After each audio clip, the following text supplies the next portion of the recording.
عمرك أخدت الباص السياحي بتاع اسكندرية لوحدك؟ يا ترى إيه مميزات الموضوع ده؟ وإيه تكلفته؟ وتعملها إزاي دي؟ تابعوا معانا لآخر الفيديو وهقول لكم على كل التفاصيل.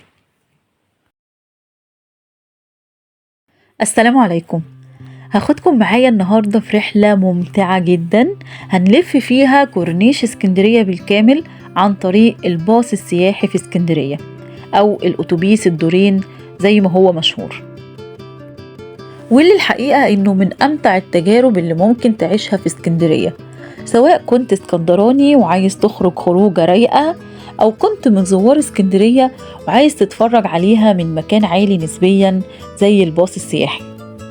في الفيديو ده هنقول على كل التفاصيل اللي تخص الباص السياحي بتاع اسكندرية اللي ممكن تشغلكم لو جايين اسكندرية وعايزين تاخدوا الرحلة دي في الباص، وكمان هنقول على مميزاته وعيوبه زي ما احنا متعودين على أي مكان بنصوره في اسكندرية. وفي حالة إنك مش من اسكندرية ومش بتيجي اسكندرية لكن بتحبها وعايز تتفرج على كل الأماكن اللي في اسكندرية، أو أنت من اسكندرية ووحشاك جدا وعايز تشوف كل الأماكن بتاعتها، فدي فرصة تتفرج معانا في الفيديو ده على كل كورنيش اسكندرية من خلال الباص السياحي.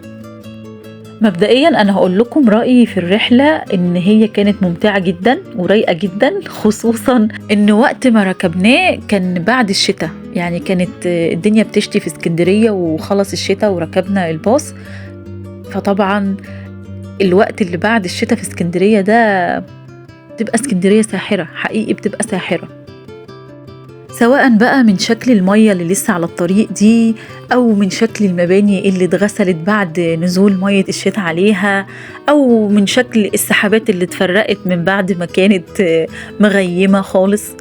فحقيقي كانت الرحلة جميلة جدا، وأنصح بيها أي حد بيجي اسكندرية لازم يجرب الباص السياحي ويعيش التجربة الممتعة دي على كورنيش اسكندرية ويشوف معظم معالم اسكندرية اللي موجودة على الكورنيش.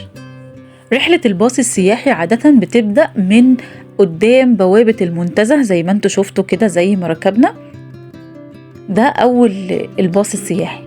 سواء لو انت بقى عايز تركبه من عند المنتزه ده أوله، وآخره في بحري قبل القلعة، يعني سواء انت عايز تبدأ من المنتزه هتلاقيه واقف قدام المنتزه، أو لو عايز تبدأ بقى من آخر الكورنيش عند القلعة أو قبل القلعة بشوية هتلاقيه برضو واقف هناك، وهوريكم المكان اللي بيبقى واقف فيه الباص علشان نقدر ناخده لو عايزين نركبه. غير ان انت ممكن تاخد الباص السياحي ده من اي مكان على الكورنيش، يعني لو انت واقف في اي مكان على الكورنيش وعدى الباص ده فبتشاور له بيقف عادي وبتركب لو في مكان اكيد،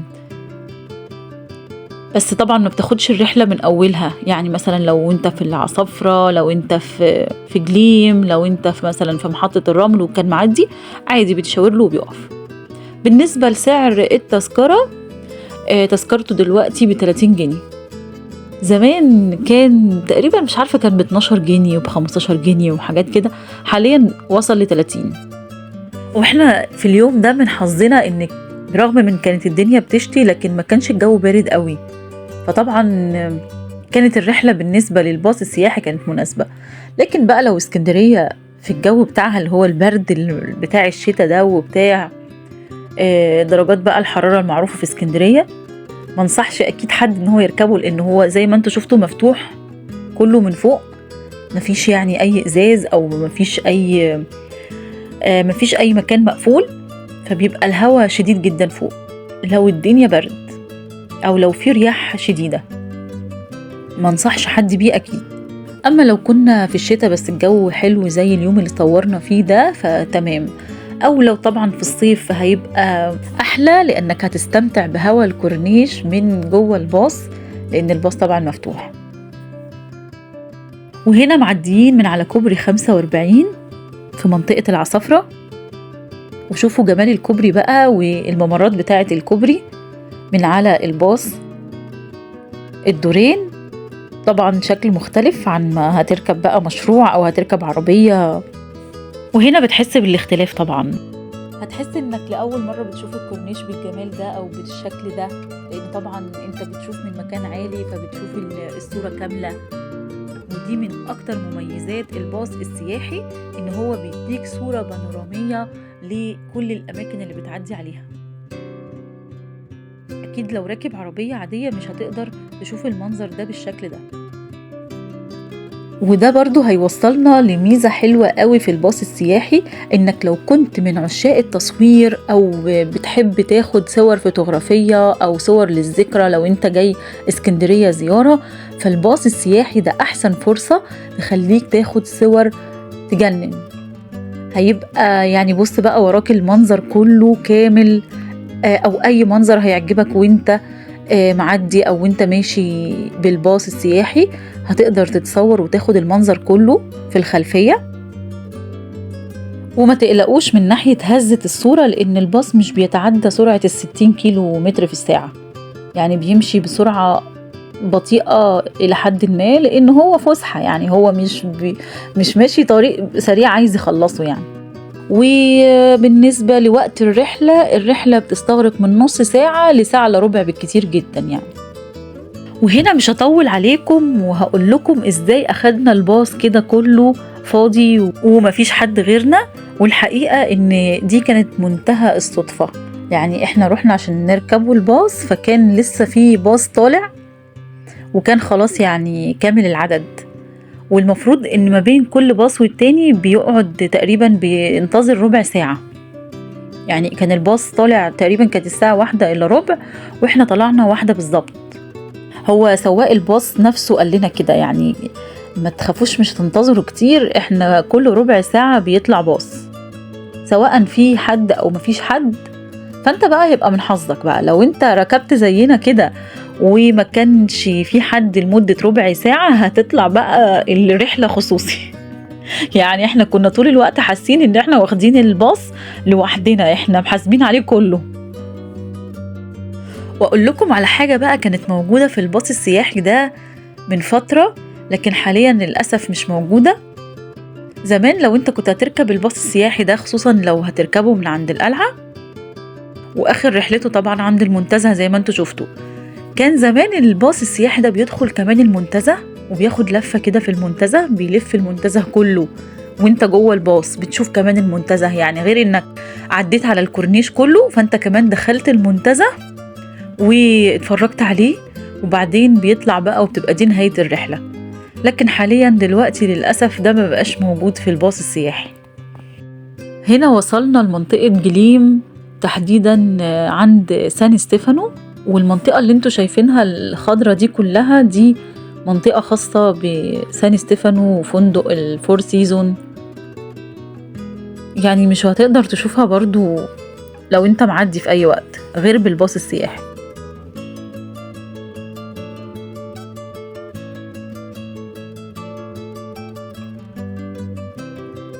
جليم باي قعداته الحلوة قوي، زينة رمضان، وشاطئ جليم العام والسياحي.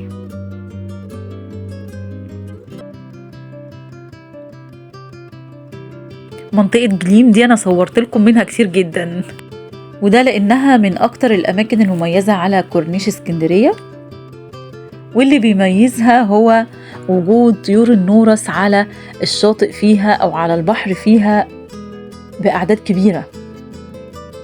مفيش مرة هتيجي منطقة جليم غير دايما هتشوف طيور النورس حواليك على البحر طبعا.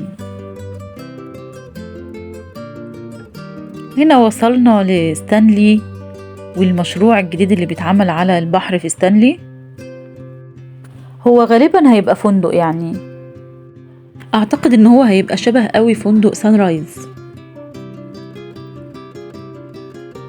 وكوبري ستانلي العلامة المميزة لاسكندرية، ومين في مصر ما تصورش على كوبري ستانلي وله ذكريات في كوبري ستانلي واسكندرية عموما.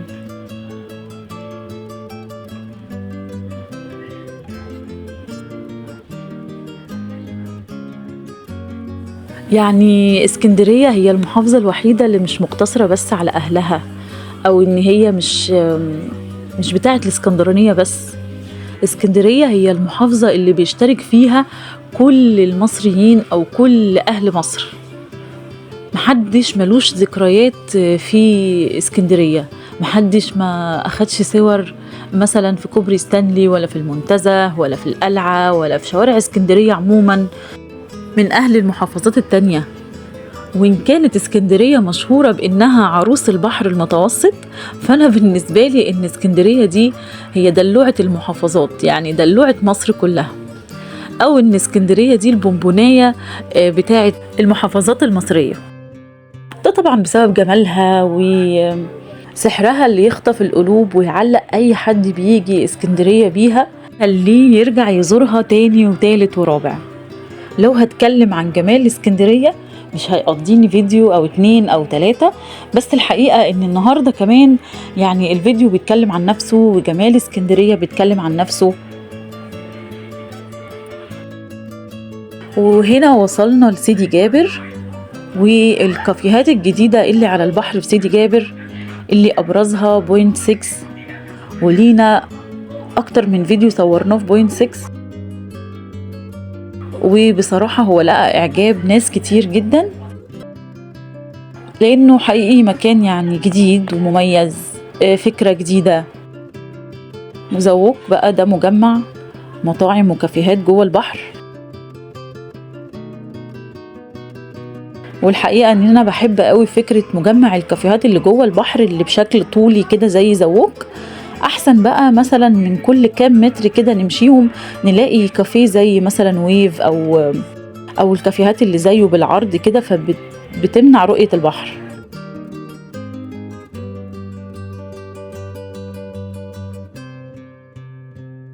كيلوباترا وسبورتنج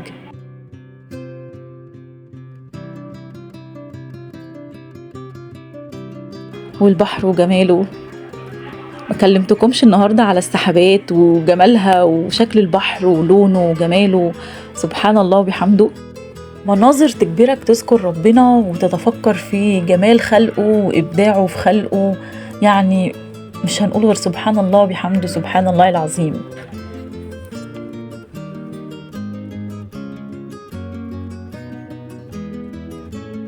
هنا داخلين على الإبراهيمية وكامب شيزار والشاطبي.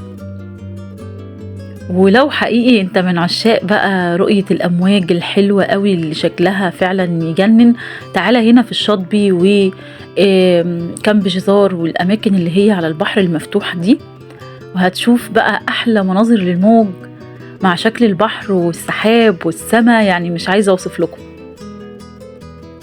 أظن مفيش أحلى من كده ولا أجمل، سبحان الله وبحمده.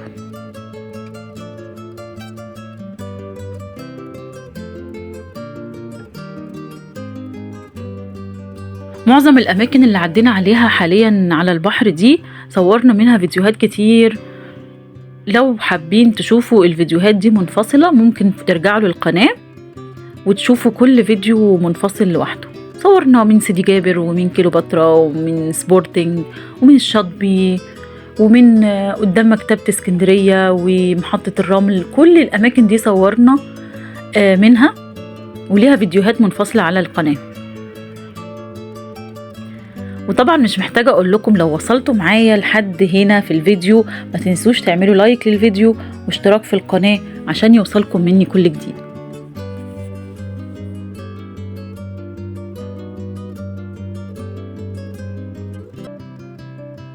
وهنا كمان كازينو الشاطبي في منطقة الشاطبي،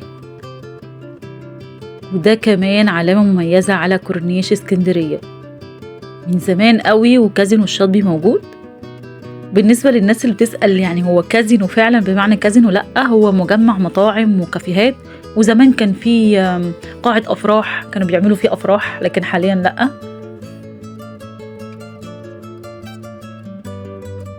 نفق الشاطبي بقى وشاطئ السلسلة.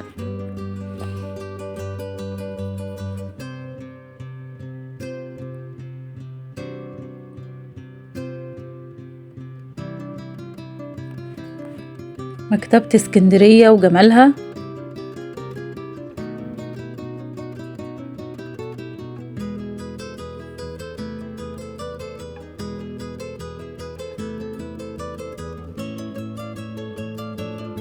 وهنا من بعد المكتبة بقى والسور التاريخي القديم بتاع اسكندرية.